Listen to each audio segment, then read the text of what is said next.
Assalamualaikum warahmatullahi wabarakatuh. Di sini saya akan bahas terkait dengan dugaan korupsi yang dimana dugaan korupsi itu ada di kereta cepat atau kereta Wush di Indonesia. Jadi kita bahas dulu apa sih kereta Wush itu. Jadi kereta Wush itu adalah proyek dimana antara Indonesia dengan Tiongkok untuk menjalin kerjasama membuat proyek ini.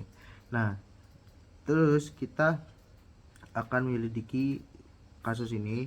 Nah, sebelumnya KPK ini mengklaim bahwa proses penyelidikan dugaan korupsi ini kereta cepat Indonesia Cina alias WUS akan terus berlanjut. Nah, kata Wakil Ketua PK ini Johannes Tanak, merupakan prosedur esensial untuk mendapatkan kepastian hukum, yaitu memastikan ada atau tidaknya unsur pidana korupsi dalam proyek tersebut. Penyelidikan ini tidak ada larangan jika ada suatu larangan melakukan penyelidikan. Jadi alangkah bagusnya memang kalau ada penyelidikan ini sehingga ada kepastian hukum, katanya. Nah, KPK itu selanjutnya memanggil dan meminta keterangan dari sejumlah pihak terkait dalam proses penyelidikan ini. Bagaimanapun, menurut pengamat ekonomi politik menyebut bau dugaan korupsi WUS sangat menyengat, katanya. Sejak mantan Presiden Jokowi tiba-tiba berbalik menggandeng Cina untuk menggarap proyek senilai 118 triliun rupiah.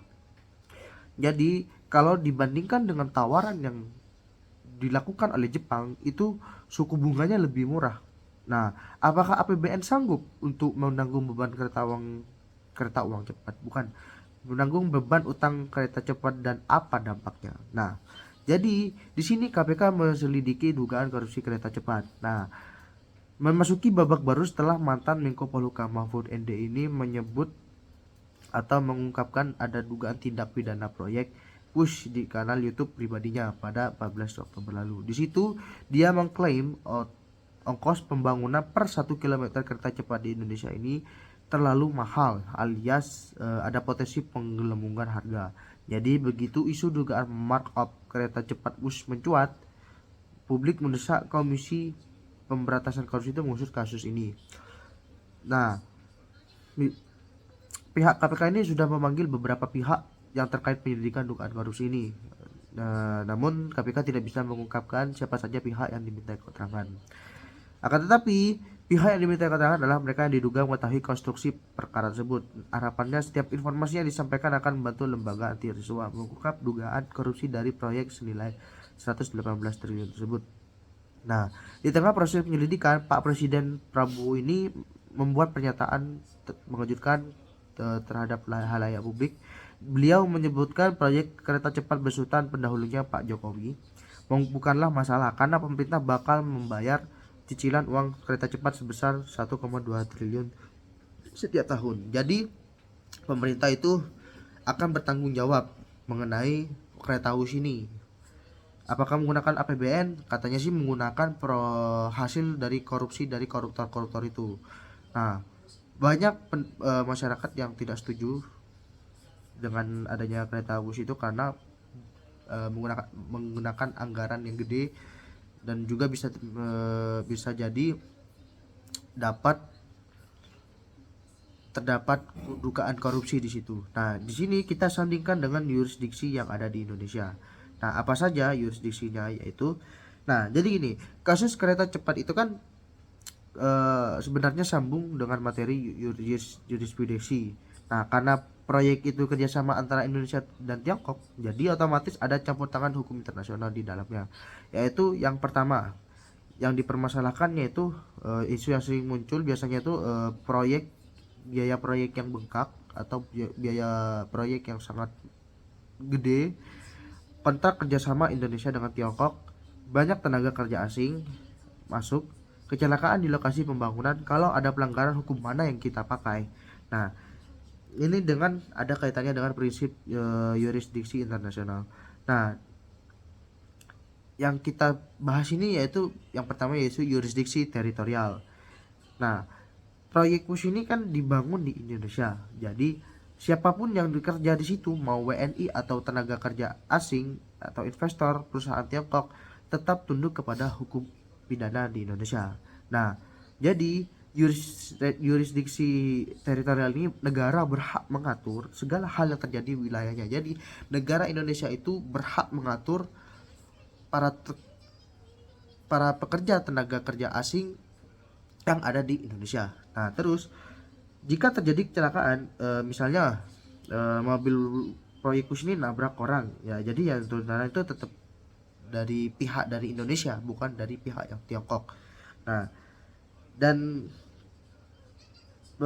yang kedua yaitu Indonesia. Yang kedua yaitu menggunakan prinsip nasional pasif dan aktif. Jadi jika korbannya WNI, maka Indonesia boleh memproses kasusnya walaupun pelakunya TKA, tenaga kerja asing. Jadi ini termasuk ke nasional pasif. Jadi walaupun pelakunya dari negara luar, Indonesia berhak mempidana tenaga kerja asing itu. Nah, jika pelakunya WNI ya tetap urus di Indonesia sebagai yurisdiksi nasional aktif.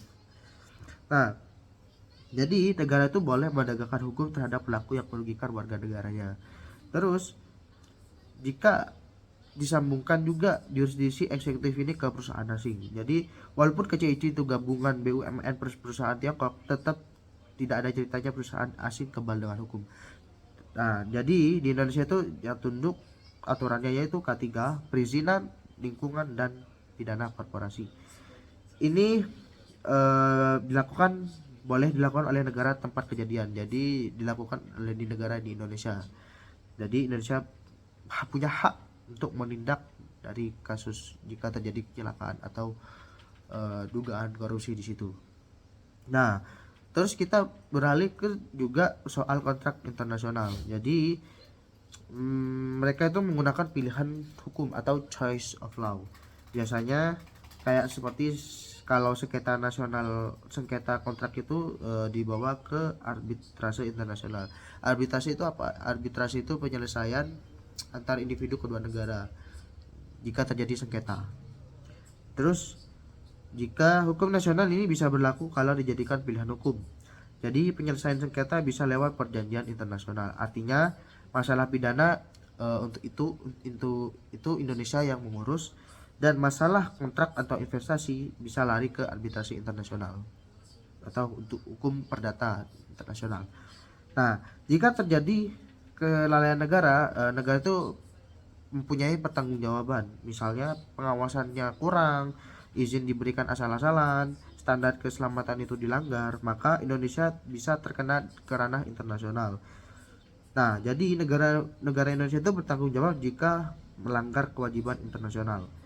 Untuk kasus WUS dan pengawasan untuk proyek WUS ini lebih ke pengawasan proyek. Nah, kita sandingkan dengan contoh kasus kecelakaan pada tahun 2023. Truk proyek WUS ini pernah kecelakaan dan menewaskan orang. Jadi terjadi di Bandung, di wilayah Indonesia. Korbannya WNI nasional pasif, itu menggunakan nasional pasif, dan pekerja tenaga kerja asing itu tetap tunduk kepada hukum Indonesia. Dan juga jika KCIC lalai, maka korporasi yang bertanggung jawab. Nah, terus menurut saya kesimpulannya yaitu meskipun WUS itu proyek internasional antara Indonesia dengan Tiongkok, maka yurisdiksi paling kuat tetap Indonesia karena pembangunannya ada di wilayah Republik Indonesia. Walaupun jika tenaga kerja asing itu melanggar, maka Indonesia itu yang berhak menindak, gitu loh, karena wilayahnya teritorial di wilayah Indonesia. Dan juga jika hukum internasional muncul itu jika terjadi ada sengketa kontrak dan investor, masalah investasi, atau ada hubungan langsung dengan negara lain. Jadi sisanya kayak terutama kecelakaan, tindak pidana, pelanggaran, itu semua dihandle oleh hukum Indonesia sesuai dengan prinsip yurisdiksi yang ada di situ. Nah, jika hukum internasional, nah itu baru akan masuk ke ranah internasional jika ada sengketa kontrak situ. Bisa melalui arbitrase internasional. Sekian dari saya, terima kasih. Wassalamualaikum warahmatullahi wabarakatuh. Oh my god.